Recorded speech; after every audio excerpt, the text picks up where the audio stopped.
Kira-kira kalau pakai primer itu ngaruh gak sih? Ini makeup yang masih fresh versus yang udah 4 jam. Tanpa primer itu udah mulai gak flawless dan nge-crack. Sementara dengan primer ini tuh masih flawless dan masih aman. Yang masih ngira dan mikir kalau pakai primer dan gak pakai primer itu hasil makeupnya sama aja. Sini, aku kasih tau perbedaannya. Udah skin prep kayak biasa, dan untuk sisi kanan aku bakalan pakai primer, dan untuk sisi kiri ini tanpa primer. Primernya as always aku bakalan pakai dari Mope karena ini salah satu primer favorite aku. Ini udah botol kedua dan menurut aku lumayan lama abisnya. Ini primer yang punya beberapa fungsi, jadi kayak 3 in 1 gitu. Sebagai hydrating primer bisa, pore minimizing primer itu juga bisa, dan sebagai gripping primer yang nge-grip makeupnya itu gila banget, juara menurut aku. Pakai secukupnya aja, jangan terlalu banyak dan tebal. Paling berasa dari primer ini itu emang efek grippingnya yang bagus banget. Finishnya nanti bakalan lengket kayak gini, tuh.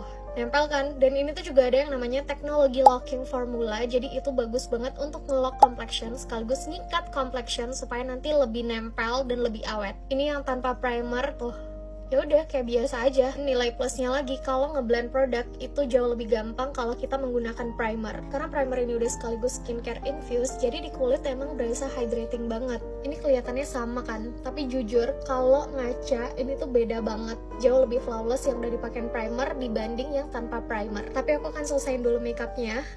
Oke, ini aku udah full makeup, masih belum kelihatan jelas ya perbedaannya. Tapi menurut aku yang udah dipakai primer, kalau dilihat secara real, ini tuh jauh lebih flawless, lebih smooth, dan dia tuh nggak cakey hasilnya. Aku switch ke kamera belakang, ini yang pakai primer, dan ini tanpa primer. Oke, skin update after 4 jam. Tanpa primer itu udah mulai nggak flawless dan nge-crack. Sementara dengan primer, ini tuh masih flawless dan masih aman. Emang menurut aku primer itu salah satu step yang emang penting banget kalau pengen hasil makeup yang lebih bagus, lebih awet, dan lebih flawless. Apalagi kalau pakai primernya Mope itu beneran hasil makeup jadi bagus banget.